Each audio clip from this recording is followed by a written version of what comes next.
आते हैं 40 दिन इल्म दीन सीखने के, तरीक़त सीखने के लिए, वो ये तस्वुर करते हैं कि हम दुनिया कमाने के लिए दुबई गए, अबू दुबई गए, जिद्दा गए, हजाज अरबिया गए, कोयत गए, कहाँ कहाँ गए, शारजा गए, जा करके जो कुछ भी लाया कुछ तो हुकूमत पकड़ ली, बकिया कुछ दुनिया वाले पकड़ लिए, खबर में अकेला गया, वहां के लिए कुछ भी नहीं था। तो इसीलिए उन्होंने 40 दिन तरीक़त का इल्म सीखे, यानी क़ल्ब क्या है, उसके उलूम क्या है, उसकी पाकी क्या है, रूह क्या है, उसकी पाकी के तरीके क्या है, ये सीखने के लिए इन्होंने जमातों की जमातें आ रही। अल्हम्दुलिल्लाह अब भी एक जमात आके 40 दिन हुई जो मेरे साथ आई, अब मेरे साथ आई है, और फिर अब एक और जमात चलने को तैयार। അപ്പോൾ ഇവരുടെ ജീവിതത്തിൽ ഇങ്ങനെ ഇവർ വരുവാൻ കാരണം, ഇത് പഠിക്കുവാനുള്ള കാരണം അവരവരുടെ ജീവിതത്തിൽ മനസ്സിലാക്കിയിരുന്നു. ദുനിയാവിൽ ഞങ്ങൾ ദുനിയാവിന്റെ സ്വത്ത് സമ്പാദിക്കുവാൻ വേണ്ടി ദുബായ്, അബുദാബി പോലത്തതായിരിക്കുന്ന സ്ഥലങ്ങളിലേക്ക് ഞങ്ങൾ പോയി കഴിഞ്ഞാൽ അവിടുന്ന് എന്തെങ്കിലും കഷ്ടപ്പെട്ട് സമ്പാദിച്ചു കൊടുത്താൽ കുറച്ച് സമ്പാദിച്ചതിൽ നിന്ന് ഗവൺമെന്റ് പിടിച്ചു വാങ്ങി, കുറച്ച് ദുനിയാവിന്റെ ആളുകൾ പിടിച്ചു വാങ്ങിക്കഴിഞ്ഞു. പിന്നീട് ഖബറിലേക്ക് ചെല്ലുന്ന സന്ദർഭത്തിൽ ഞങ്ങൾ ഒറ്റയായിക്കൊണ്ടല്ലാതെ മറ്റൊന്നും തന്നെ സമ്പാദിച്ച് ഞങ്ങളുടെ കയ്യിലില്ല എന്ന ആ യാഥാർത്ഥ്യം മനസ്സിലാക്കിയത് കാരണം ആഖിറത്തിൽ ചെന്നാൽ അവിടെ ഹൃദയത്തിന്റെ പരിശുദ്ധതയുള്ളതായ, ശുദ്ധി നേടിയതായ ഹൃദയത്തിന് മാത്രമേ സ്ഥാനമുള്ളൂ എന്ന കാര്യത്തിൽ അവർ ഹൃദയം എന്താണെന്നും ശരീരം എന്താണെന്നും റൂഹ് എന്താണെന്നും അതിനെ എങ്ങനെ പരിശുദ്ധപ്പെടുത്തണമെന്നും ഇത്യാദി കാര്യങ്ങൾ അവർ പഠിക്കുവാൻ വേണ്ടി 40 ദിവസം അവിടെ തരീഖത്തിന്റെ ഇൽമുകൾ പഠിക്കുവാൻ വേണ്ടി പല ജില്ലകളും അവിടെ വന്നുകൊണ്ടിരിക്കുന്നു. ഇപ്പോൾ അടുത്ത് തന്നെ 1-2 ജില്ല 40 ദിവസം അവിടെ നിന്നുകൊണ്ട് അവർ മടങ്ങി വരികയുണ്ടായി. അതിനുശേഷം ഇപ്പോഴും അല്ലാഹു സുബ്ഹാനഹു വ തആല അനുഗ്രഹമാണെന്ന് കൂടെ തന്നെ മറ്റൊരു ജില്ലയും കൂടി പുറപ്പെടുവാൻ തയ്യാറായിരിക്കുകയാണ്. और आप हजरात को ये अच्छी तरह मालूम होना चाहिए, आखिरत वाली जिंदगी सुधारने के लिए सहाबा रिज़वानुल्लाह ताला अलैहिम अजमईन को कितना मौका था, कितनी हिर्स थी कि वो आखिरत वाली जिंदगी को सुधारते थे, दुनिया वाली जिंदगी का कुछ ख्याल नहीं करते। ബഹുമാനികളെ, നിങ്ങൾ മനസ്സിലാക്കിയിരിക്കണം, ബഹുമാനപ്പെട്ട സ്വഹാബത്തിന് ആഖിറത്തിന്റെ ജീവിതം മെച്ചപ്പെടുത്തുവാൻ വേണ്ടി എത്രത്തോളം ആഗ്രഹവും എത്രത്തോളം ആവേശവും എത്രത്തോളം ജിജ്ഞാസയും അവർക്ക് ആ കാര്യത്തിൽ ഉണ്ടായിരുന്നു എന്ന്. ഇന്ന് ആ ആഖിറത്തിനെ സംബന്ധിച്ച് നമുക്ക് യാതൊരു വിചാരം പോലുമില്ല. जब ये जमातें केरला की हैदराबाद आकर तरीक़त में चिल्ला देना शुरू किए तो अब ये यहाँ के शयातीन चिल्लाना शुरू किए, अरे ये क्या है, वो क्या है, ये तो नहीं होना, ये तरीक़त नहीं है, खिलाफ शरीयत है। यहाँ के उलमा पकड़ के पूछे तरीक़त का मुनकिर है तू?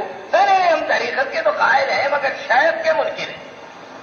അപ്പോൾ ഇവര് ജില്ലയായിക്കൊണ്ട് അവിടെ ഈ കാര്യങ്ങൾ പഠിക്കുവാൻ വേണ്ടി ഇങ്ങനെ കൂടെ കൂടെ വന്നുകൊണ്ടിരുന്നപ്പോൾ ഇവിടുത്തെ ചില ശയാത്തീനുകൾ, പിശാചുക്കൾ ശബ്ദിക്കുവാൻ തുടങ്ങി, അവർ ഒച്ചയിടുവാൻ തുടങ്ങി. ഇതെന്താണ് തരീഖത്ത്, ഇങ്ങനൊന്നില്ല, ഇതെന്ത് ചെയ്യുന്നതെല്ലാം തെറ്റാണെന്ന് ഇത്യാദി ശബ്ദങ്ങൾ അവർ പുറപ്പെടുവിപ്പിക്കുവാൻ തുടങ്ങി. അപ്പോൾ പിടിച്ചുകൊണ്ട് ചിലര്, നിങ്ങൾ തരീഖത്തിന്റെ മുൻകിരിങ്ങൾ അതിനെ എതിർക്കുന്നവരാണോ, തരീഖത്തില്ല എന്ന് നിങ്ങൾ വാദിക്കുന്നവരാണോ എന്ന് ചോദ്യം ചെയ്യുന്ന സന്ദർഭത്തിൽ ഞങ്ങൾ തരീഖത്തിനെ നിഷേധിക്കുന്നവരല്ല, പക്ഷെ ശേഖ് ശരിയല്ല എന്നാണ് ഞങ്ങളുടെ അഭിപ്രായം എന്ന് അവർ പറയുകയുണ്ടായി. निर्लोगी पूछे, अरे वो बेवकूफ शेख, जब वो मुरब्बी नहीं है, तू तो आलिम है ना, तू शेख बनता क्यों नहीं, ये उलूम तू क्यों नहीं देता, हम वहां जाने की क्या जरूरत है, यही तेरे से इल्म हासिल करते। അപ്പോൾ പിന്നെ അവരെ പിടിച്ച് ചോദിക്കുകയുണ്ടായി, ആ ശേഖ് ശരി മുറബി അല്ല എന്ന് നീ പറയുന്നുണ്ടെങ്കിൽ നീ വലിയ ആലിമാണല്ലോ, എന്നാൽ നീ അത്തരം എൽമുകൾ ഞങ്ങൾക്ക് എന്തുകൊണ്ടാണ് പഠിപ്പിക്കാത്തത്, ഞങ്ങൾക്ക് അങ്ങോട്ട് പോകേണ്ട ആവശ്യം എന്താണ്, ഞങ്ങൾക്ക് ഇവിടെ തന്നെ നിന്നാൽ മതിയല്ലോ, അതിനോ നീ എന്താണ് ഞങ്ങൾക്ക് പഠിപ്പിച്ചു തരാത്തത് എന്ന് ചോദിക്കുകയുണ്ടായി.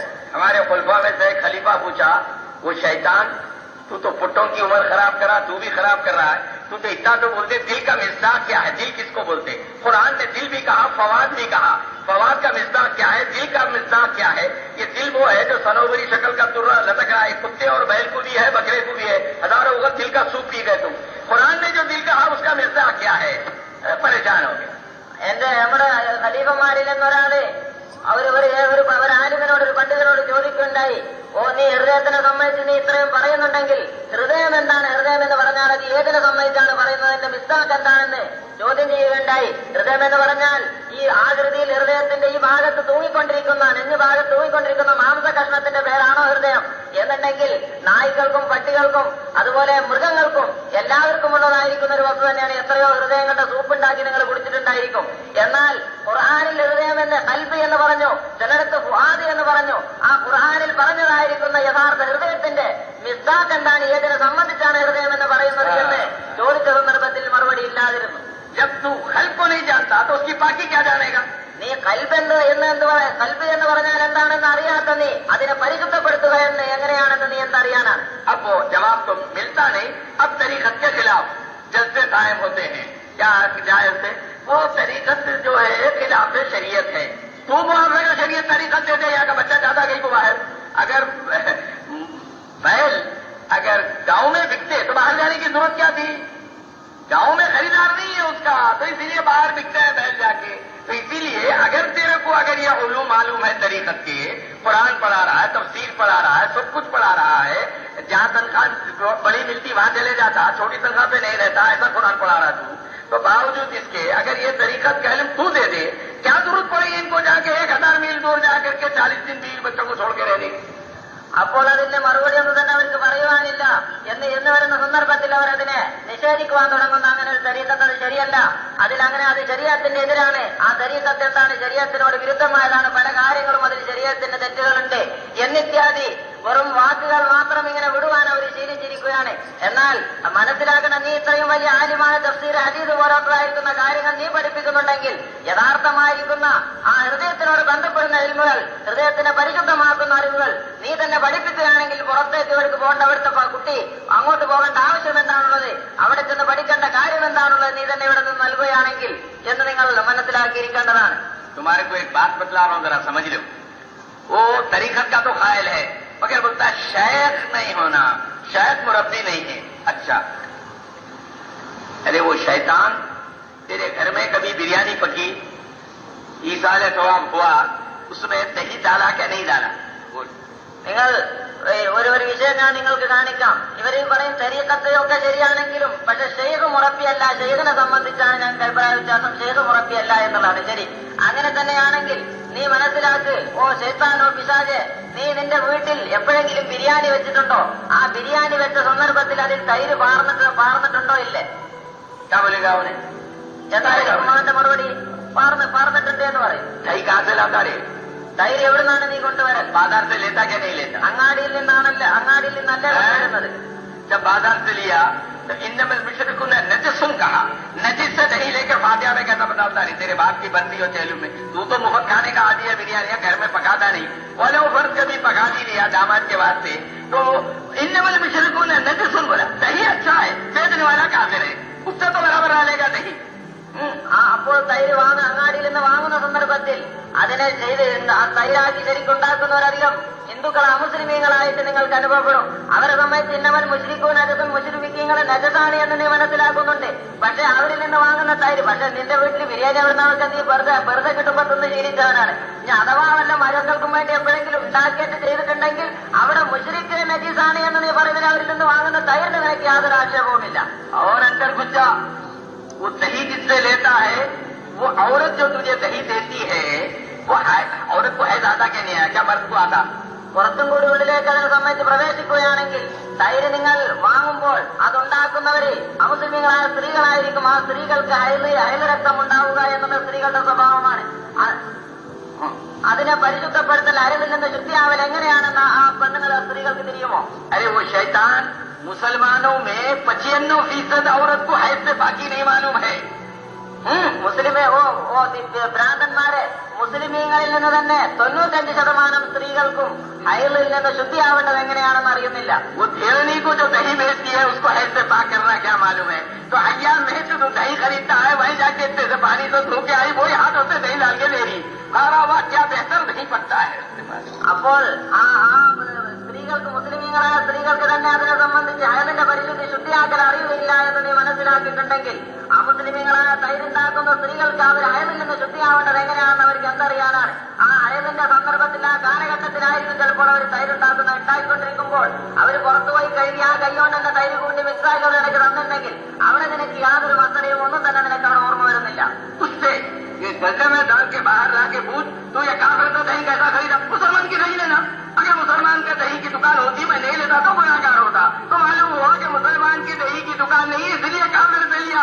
अरे इसलिए वो शेख मुरब्बी लिए बेईमान, तू शेख मुरब्बी बन जा, काय को जाते हैं 1000 मील पे बात, तू दे दे ये तक। അപ്പോൾ അതിനെ സംബന്ധിച്ച് ചോദിക്കുമ്പോൾ അവന്റെ മാറ് പിടിച്ചുകൊണ്ട് ചോദിക്കുന്നവരിൽ പറയുകയാണ്, നീ എന്താണ് ഇത് ഉപയോഗിക്കാൻ കാരണം? നീ തൈര് എന്തുകൊണ്ട് നീ ഉപയോഗിക്കുന്നെന്ന് പറയുമ്പോൾ തൈര് മുസ്ലിമീങ്ങൾ ഉണ്ടാക്കുന്നതായിട്ട് മറ്റ് ശുദ്ധിയായിട്ട് ഉപയോഗിക്കുന്ന കിട്ടുന്നതായിരിക്കുന്ന മനസ്സിലാക്കുന്നുണ്ടെങ്കിൽ, എന്നാൽ ആ ഷെയ്ഖ് മുറബിയല്ല എന്ന് നീ പറയുന്നുണ്ടെങ്കിൽ നീ സ്വന്തം മുറബിയായിരിക്കുന്ന ഷെയ്ഖാക്കി നീ കണ്ട കാര്യങ്ങൾ നീ പറഞ്ഞു കൊടുക്കുന്നത് മനസ്സിലാക്കി കൊടുക്ക്. എന്നാൽ മറ്റുള്ളൊരു ഭാഗത്തേക്ക് ഇവർക്ക് പോകേണ്ട ആവശ്യം എന്താണ്, മറ്റൊന്നിനെ കൊണ്ടുള്ള ആശ്രയം എന്തായിരിക്കും എന്ന് നീ തന്നെ എന്താണ് മനസ്സിലാക്കി കൊടുക്കാത്തത്? तो मालूम हुआ नफ्स की ख्वाहिश पर नफ्स जिसको चाहता है वो नदी इस मुकाम पर भी जाके ले लेता, क्योंकि नदी तो बहुत अच्छा है और हक के वास्ते इल्म लेने के लिए ये कहता है कि शेख मुरब्बी. അപ്പോൾ മനസ്സിലായി, അതായത് നഫ്സിന്റെ ആഗ്രഹത്തിന് വേണ്ടി നജീസായിരിക്കുന്ന സ്ഥലത്ത് നിന്നാണ് സാധനങ്ങൾ വാങ്ങുന്നെങ്കിലും അതിന്റെ നന്മ കണ്ടുകൊണ്ട് നീ വാങ്ങുന്നുണ്ട്. എന്നാൽ ഹക്കന്റെ കാര്യം, ഹക്കന് വേണ്ടി ഇൽമ കരസ്ഥമാക്കുന്ന രംഗത്ത് നീ പറയുന്നു ഷെയ്ഖ് മുറബിയല്ല എന്ന് പറഞ്ഞുകൊണ്ട് ജനങ്ങളെ പോലും ആ ഇൽമിൽ നിന്ന് തടസ്സം ചെയ്യും. और तरीकत के खिलाफ याद रखो, अगर कोई जलसे हो तो फौरन वो शयातीन के जलसे समझो. क्यों कि वो खुद अहले तरीकत नहीं, उनको क्या मालूम तरीकत बोलते किसे. അപ്പോൾ തരീഖത്തിനെതിരിൽ ഏതെങ്കിലും യോഗങ്ങൾ ഉണ്ടാവുകയാണെങ്കിൽ നിങ്ങൾ അത് ശയാത്തി പിശാചുക്കളുടെ യോഗമാണ്, സമ്മേളനമാണ് നിങ്ങൾ മനസ്സിലാക്കണം. കാരണം അവര് സ്വന്തം തരീഖത്തിന്റെ അയലുകാരല്ല. അവര് തരീഖത്തിന്റെ അയലുകാരല്ലാത്ത സന്ദർഭത്തിൽ തരീഖത്ത് എന്താണെന്ന് അവർക്ക് എന്തറിയാനാണ്? तो तुम सिर्फ मलबार के लोग अल्लाह वाले बन रहे हैं. अब आप देखिए, इसके पहले गुज़िश्ता साल जो जलसा हुआ, हजारों लोग जिक्र में बैठे रहे, 5 दिन 8 दिन तक अल्लाह का जिक्र करते रहे और वो बयाना सुनते रहे, उनके दिल की दुनिया बदल गई. ये नहीं चाहता. നിങ്ങളുടെ കേരളക്കരയുള്ള ജനങ്ങൾ തന്നെ അല്ലാഹു തആലയുടെ യഥാർത്ഥമായ ഇഷ്ടദാസന്മാരെ അല്ലാഹു തആലയുടെ ഔലിയാക്കളായി മാറിക്കൊണ്ടിരിക്കുന്നു. നിങ്ങൾക്ക് സ്വന്തം, നിങ്ങൾക്ക് ഇതിനു മുമ്പുണ്ടായ ജില്ലയിൽ ക്യാമ്പിൽ ആയിരക്കണക്കിന് ആളുകൾ നിത്യവും രാത്രി എഴുന്നേറ്റ് കാഴ്ച നിസ്കരിച്ച് അല്ലാഹു തആലക്ക് ദിക്ർ ചെയ്തുകൊണ്ടും അല്ലാഹു തആലയുടെ അള്ളാഹിനെ സംബന്ധിച്ചുള്ള വശീയത്തുണ്ടാകുന്ന വിഷയങ്ങൾ കേട്ടുകൊണ്ടും മനസ്സിലാക്കിക്കൊണ്ടും അവരുടെ ഹൃദയത്തിൽ എത്രമാത്രം ചൈതന്യം ഉണ്ടായിത്തീർന്നു, എത്രമാത്രം വ്യത്യാസം ഇതുവരെ ഉണ്ടായിത്തീർന്നു എന്ന് നിങ്ങൾ തന്നെ ചിന്തിക്കൂ. अपनी कैंप में अल्लाह का बदल है, कई मुजाहिदीन नाम लिखा दिए हैं, वो बराबर मेरे क़याम तक 3 दिन तक रहेंगे. मेरा बयान सुबह भी होगा, शाम भी होगा और बीच में हर वक्त तालीमात जारी रहेंगे. 24 घंटे अल्लाह की याद और अल्लाह की फिक्र में लगे रहेंगे. ഇനിയും അല്ലാഹു സുബ്ഹാനഹു വ തആലയുടെ അനുഗ്രഹമാണ്. എത്രയോ മുജാഹിദീങ്ങൾ ഈ ക്യാമ്പിൽ താമസിക്കുവാൻ വേണ്ടി അവരുടെ പേര് കൊടുത്തിട്ടുണ്ട്. ഇൻഷാ അല്ലാഹു തആല ഉദ്ദേശിക്കുകയാണെങ്കിൽ എന്റെ ബയാൻ, എന്റെ പ്രസംഗം രാവിലെയും വൈകുന്നേരവും ഉണ്ടാകുന്നതാണ്. അതിന്റെ മധ്യത്തിലും താലിമാത്തുകൾ നടന്നുകൊണ്ടിരിക്കുന്നതാണ്. അവർ ഈ ക്യാമ്പുമായിട്ട് 3 ദിവസം വരെ പോകുന്നതിന് മുമ്പ് 3 ദിവസം വരെ അവര് ഇവിടെ തന്നെ താമസിച്ച് അല്ലാഹു തആലയുടെ ദിക്റിലും ഫിക്റിലും 24 മണിക്കൂർ അല്ലാഹുവിന്റെ ധ്യാനത്തിലായിക്കൊണ്ടും അവനെ തൃപ്തിപ്പെടുന്ന വഴിയിലായിക്കൊണ്ടും അവർ ചെലവഴിക്കുന്നു. और अल्लाह का बदल है, मेरे खुलफा और मेरे मुरीदीन ने कई हजार रुपया जमा करे कि जितने मुजाहिदीन हैं उन सबके खाने को मुफ्त कर दिया, बगैर पैसे के खाना दिया गया. അല്ലാഹു സുബ്ഹാനഹു വ തആലയുടെ അനുഗ്രഹമാണ്. എന്റെ മുറഫാക്കളും മുരീദന്മാരും എത്രയോ 1000 രൂപ അവര് ഫണ്ടുണ്ടാക്കി ഒരുമിച്ച് കൂട്ടിക്കൊണ്ട് എത്രത്തോളം ജനങ്ങൾ ഈ ക്യാമ്പിൽ പങ്കെടുക്കുന്നുണ്ട് അവർക്ക് ഭക്ഷണം ഫ്രീ ആയിക്കൊണ്ട് ഭക്ഷണത്തിന് യാതൊരു പൈസയും വാങ്ങാതെ ഭക്ഷണത്തിനുള്ള ഏർപ്പാടുകൾ അവർ ചെയ്തു. तो मालूम ये हुआ, इंसान जब तरीकत में कदम रखता है तो अल्लाह के दीन को जिंदा करने की बड़ी अहमियत हो जाती है उसके पास. അപ്പോൾ അതുകൊണ്ട് മനസ്സിലായി, മനുഷ്യൻ തരീഖത്തിലേക്ക് പ്രവേശിച്ചു കഴിഞ്ഞാൽ അവന്റെ ഹൃദയത്തിൽ അല്ലാഹു തആലയുടെ ദീനിനെ ഹയാത്താക്കുവാൻ, അതിനെ ജീവിപ്പിക്കുവാനുള്ള ഒരു ആവേശം, ഉന്മേഷം എത്രത്തോളം അവനുണ്ടായിത്തീരുന്നു എന്ന്. तो अब मालूम हुआ आपको, तरीकत में सिर्फ खल्क और रूह के इस्लाह के उलूम बयान किए जाते हैं.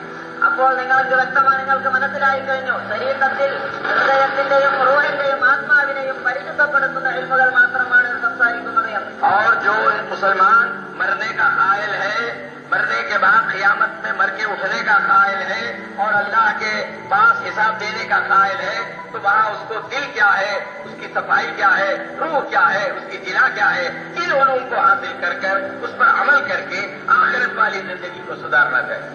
അപ്പൊ ഏതൊരു മനുഷ്യൻ മരിക്കണമെന്നും മരിച്ചുപോയാൽ ഖബറിൽ എനിക്ക് ചോദ്യമുണ്ട് എന്നും അവിടെ ചെന്നതിന് ശേഷം രക്ഷയോ അല്ലെങ്കിൽ ശിക്ഷയോ ഉണ്ട് എന്നും മാക്കറയിൽ എനിക്ക് ഒരുമിച്ച് കൂടേണ്ടതുണ്ട് എന്നും എന്നിട്ടാണ് ഈ കാര്യങ്ങൾ വിശ്വസിച്ച് ഉറപ്പിക്കുന്നതായിരിക്കുന്ന ഓരോ മനുഷ്യനും തന്റെ ഹൃദയം എന്താണെന്നും ആ റൂഹ് എന്താണെന്നും അതിനെ പരിശുദ്ധമാക്കേണ്ട വിഷയങ്ങൾ എന്താണ് എന്നെല്ലാം മനസ്സിലാക്കിക്കൊണ്ട് അതനുസരിച്ച് പ്രവർത്തിച്ച് തന്റെ കൽപ്പിനെയും റൂഹിനെയും പരിശുദ്ധപ്പെടുത്തുക എന്നുള്ളത് അത്യാവശ്യമായിരിക്കുന്ന ഒരു കാര്യമാണ്.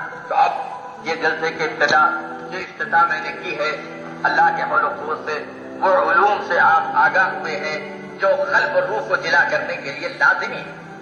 അപ്പോൾ എന്റെ ഈ പ്രാരംഭ പ്രസംഗത്തിൽ നിന്ന് നിങ്ങൾക്ക് വ്യക്തമായത് ആ കൽപ്പിനെയും റൂഹിനെയും പരിശുദ്ധമാക്കുവാനുള്ള ഇൽമിന്റെ ആ ഇൽമിനെ കരുത്തമാക്കൽ ആവശ്യമാണ് എന്നതിന്റെ മുഖ്യമായിരിക്കുന്ന വശങ്ങളായിരുന്നു ഞാൻ നിങ്ങളുടെ മുമ്പിൽ ധരിപ്പിച്ചത്. आप हज़रात से मैं ख्वाहिश करता हूँ कि अल्लाह रब्बुल इज़्ज़त के पास